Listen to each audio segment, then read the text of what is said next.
মাগো, আজ আমি চলে যাচ্ছি।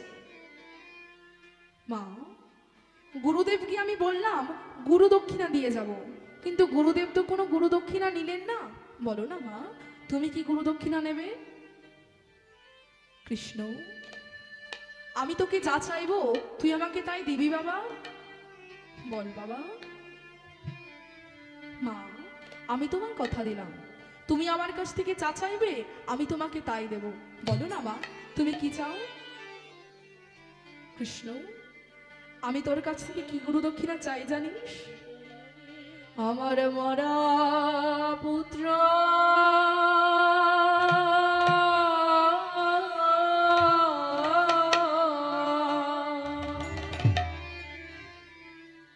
আমায় এনে দে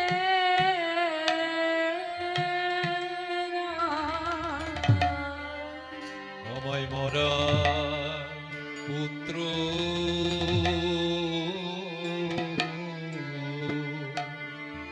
কৃষ্ণ, আমায় নি দে না। আমার মরা পুত্র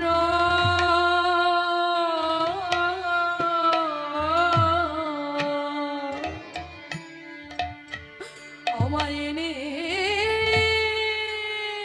দে না। আমার মরা কৃষ্ণ রে, পুত্র ও কৃষ্ণ তুই এনে দে না। এই হবে তো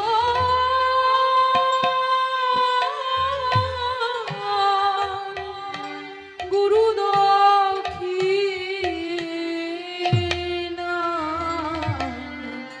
আমার মরা পুত্র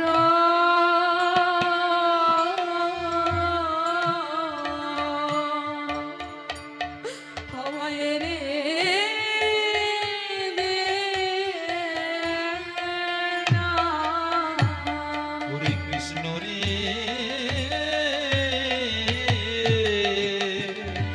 কৃষ্ণ, আমি বলি হরে কৃষ্ণ রে।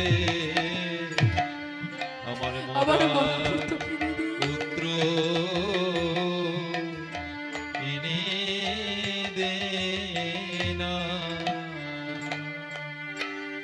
কৃষ্ণ, পারবি বাবা, পারবি আবার সেই পুত্রকে আমার কাছে ফিরিয়ে দিতে? বল বাবা, বল। আমার বড় পুত্রকে আমার কোলে ফিরিয়ে দে। মা, তোমার একটি পুত্র ছিল। মা গো, তোমার পুত্রের নাম কি? ওরে, আমার পুত্রের নাম যে মধুমঙ্গল। মা, কিভাবে সে মারা গেল? ওরে, সে যখন ওই প্রবাস নদীর জলে স্নান করতে গিয়েছিল, ওই প্রবাস নদীর জলে সে ডুবে গিয়ে মারা গিয়েছে। ওরে, পারবি বাবা, পারবি আমার সেই পুত্রকে আমার কাছে ফিরিয়ে দিতে? বলে বাবা, বল। মাগো, যখন আমি তোমায় কথা দিয়েছি তাহলে আমি নিশ্চয়ই পারবো। এই বলে ভগবানের কৃষ্ণচন্দ্র বেরিয়ে পড়েছে। কি বলছি? প্রভাস প্রভাস বলি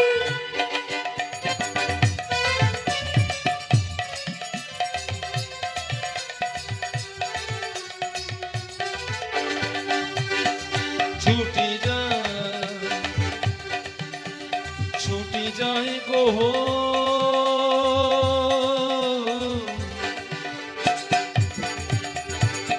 ওই প্রবাস নদীর তীরে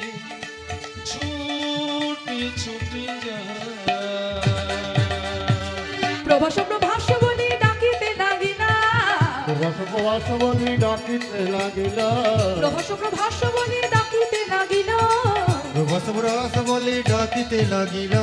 ভয়ভীত হইয়া প্রভাস আসিয়া দাঁড়াইল। আর ভয়ে ভয়ে ভীত হইয়া প্রভাস আসিয়া দাঁড়াইলা। আরে ভয়ভীত হইয়া প্রভাস আসিয়া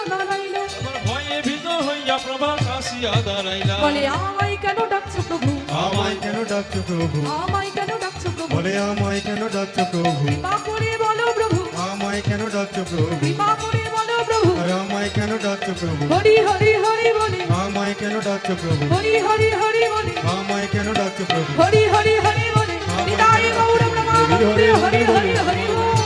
হরি হরি হরি বলে আমায় কেন ডাকছো প্রভু, কেন ডাকছো প্রভু আমায় কেন ডাকছো প্রভু। প্রভু তুমি এসেছো প্রভু, কিন্তু প্রভু আমাকে তুমি এভাবে ডাকছো কেন? আমি কি কিছু ভুল করেছি? প্রভাস, তুই আমার ভক্ত মধুমঙ্গলের প্রাণ হরণ করেছিস, তোর এত বড় সাহস, দে আমার ভক্তের প্রাণ ফিরিয়ে দে। প্রভু গো, আমি যে তোমার ভক্তের প্রাণ হরণ করিনি প্রভু, আমারই জলের গর্ভে থাকে একজন দৈত্য, একজন অসুর, যার নাম হলো শঙ্খাসুর। প্রভু সেই তোমার ভক্তের প্রাণ হরণ করেছে। প্রভু গো, তুমি যাও, তুমি আমার জলের গর্ভের মধ্যে থেকে তোমার ভক্তের প্রাণ ফিরিয়ে নিয়ে আসো। তাই প্রভু কি করেছে? অন্তরে জানতে পেরে জলের মধ্যে ঝাঁপ দিয়েছে। অন্তরে জানি শ্রী গোবিন্দ, অন্তরে জানিলা, অন্তরে জামি শ্রী গোবিন্দ অন্তরে জানিলা অন্তরে জানি শ্রী গোবিন্দ, অন্তরে জানিলা। অন্তর্যামী শ্রী গোবিন্দ অন্তরে জানি ওই প্রভাসের জলে আজ ডুব দিয়ে দিলাম, ওই প্রভাসের জলে আসি ডুব দিয়ে দিলা ওই প্রভাসের জলে আজ ডুব দিয়ে দিলাম।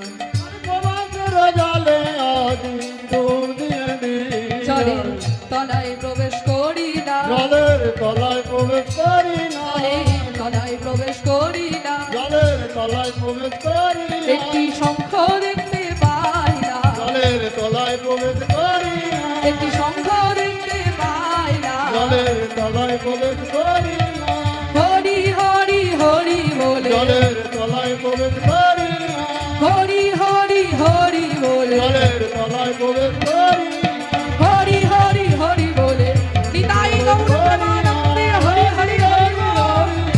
জলের তলায় করিলাম, তলায় প্রবেশ করিলা জলের তলায় প্রবেশ করিলাম।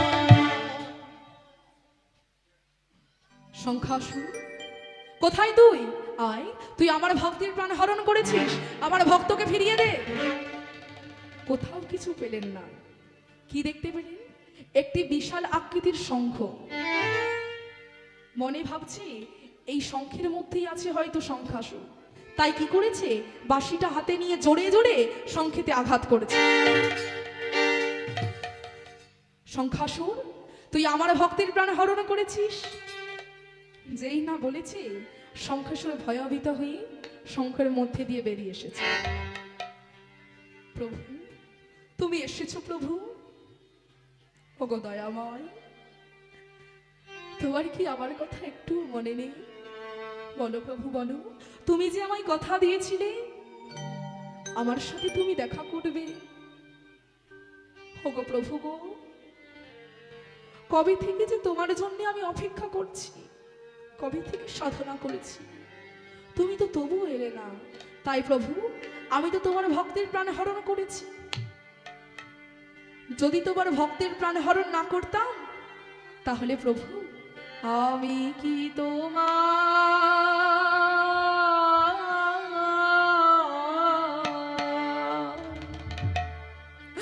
দেখা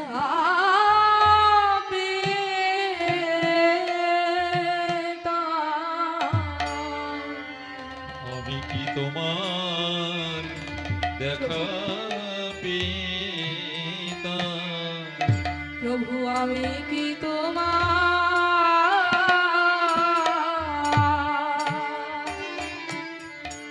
দেখা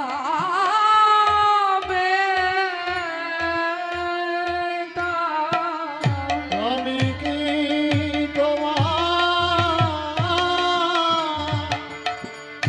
দেখা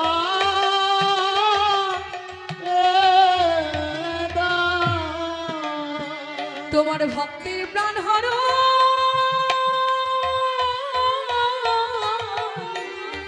না কবিতা আমি কি তোমার দেখা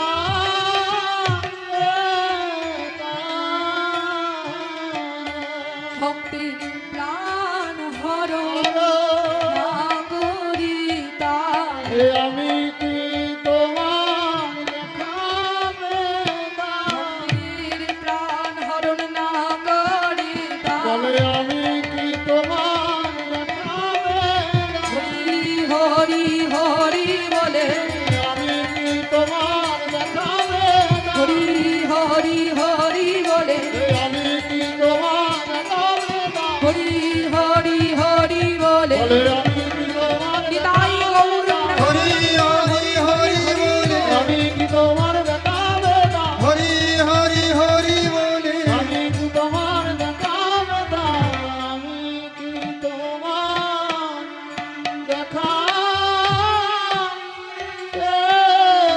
না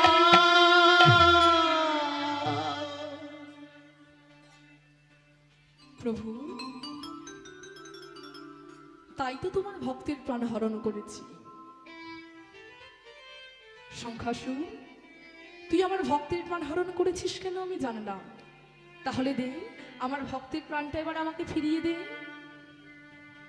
প্রভু তোমার ভক্তের প্রাণ তো আমার কাছে নেই কিন্তু প্রভু তোমার ভক্তের একটি মাত্র হাড়ের টুকরো আমার কাছে আছে সেটা আমি তোমায় দিচ্ছি তাই সংখ্যাসুর সেই হাড়ের টুকরোটা ভগবান কৃষ্ণর হাতে দিয়েছে আর কৃষ্ণচন্দ্র হাড়ের টুকরোটা নিয়ে কোথায় চলে গেছে না সেই জমালয়ের জমপুরীতে সেখানে গিয়েছে যমরাজ দেখে বলছে প্রভু আপনি তো ভগবান তাহলে প্রভু আজ আপনি এখানে এসেছেন কেন ওগো দয়াময় এখানে যে যত পাপী তাপী লোকেরা থাকে তারা যে তোমার দর্শন পেলে উদ্ধার হয়ে যাবে প্রভু এই কাজটা তো তুমি আমাকে দিয়েছো তাহলে প্রভু তুমি এখানে কি মনে করে যমরাজ আমি এখানে কেন এসেছি জানো কারণ আমার এক ভক্ত যার নাম হলো মধুমঙ্গল তার প্রাণটা যে তোমায় ফিরিয়ে দিতে হবে প্রভু এ তুমি কি বলছো আমি তো প্রাণ হরণ করি আমি কেমন করে প্রাণ ফিরাবো তুমি তো একমাত্র আছো যে ধ্বংস করতে পারো আবার সৃষ্টিও করতে পারো প্রভু তুমি তো ভাঙতে পারো আবার তুমি গড়তে পারো খেলিছ এ বিশ্বলয়ে বিরাট শিশু আনমনে খেলিছ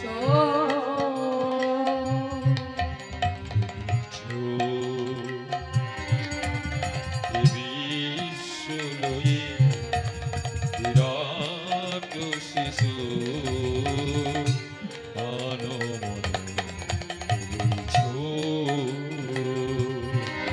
খেলিছ এ বিশ্বলয়ে বিরাট শিশু আনমনে খেলিছ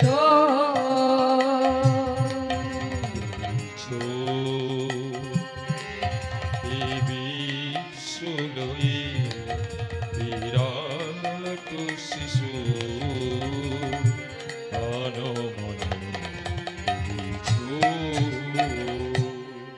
কবি কাজী নজরুল ইসলাম তিনি একজন মুসলিম ঘরের ছেলে হয়ে ভগবানকে নিয়ে কি সুন্দর বলেছে আর আমরা হিন্দু ঘরে জন্মেও তাকে ডাকার মতো ডাকতে পারি না কি বলেছি প্রলয় সৃষ্টি তব পুতুল খেলায় নিরজনে প্রভু জলে ফেলিছ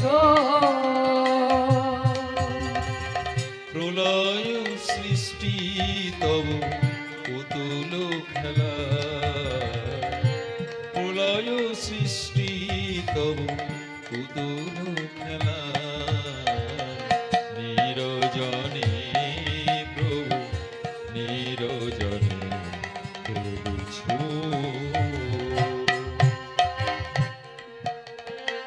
শূন্যে মহাকাশে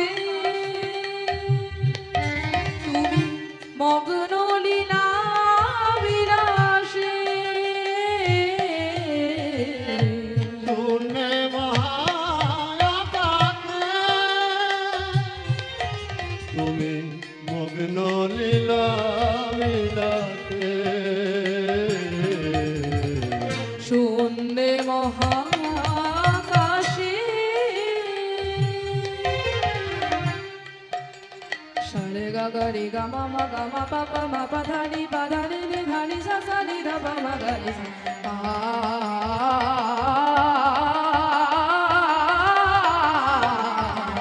শূন্যে মহাকাশে তুমি মগ্ন লীলা বিলাসে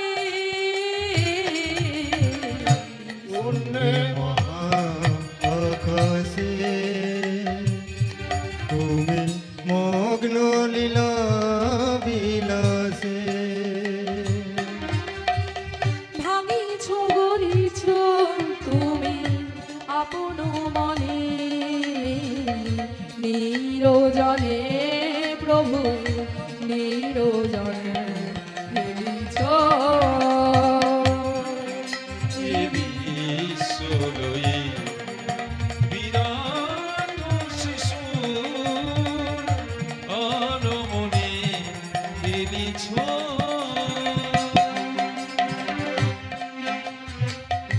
দ্বারকার বিশেষ খেলো না তব হে উদাসী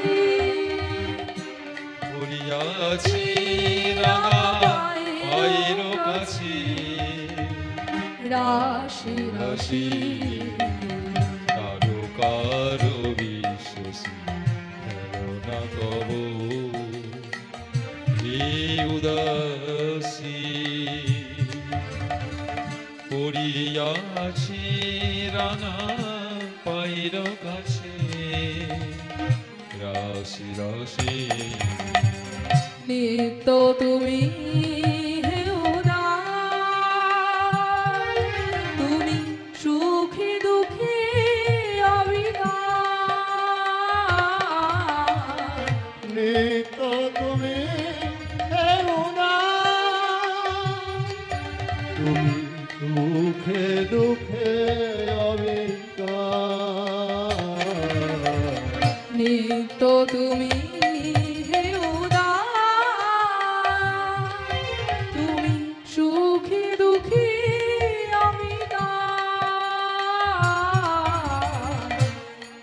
তো তুমি হে উদার তুমি সুখে দুঃখে অবিকার হাসি চোখে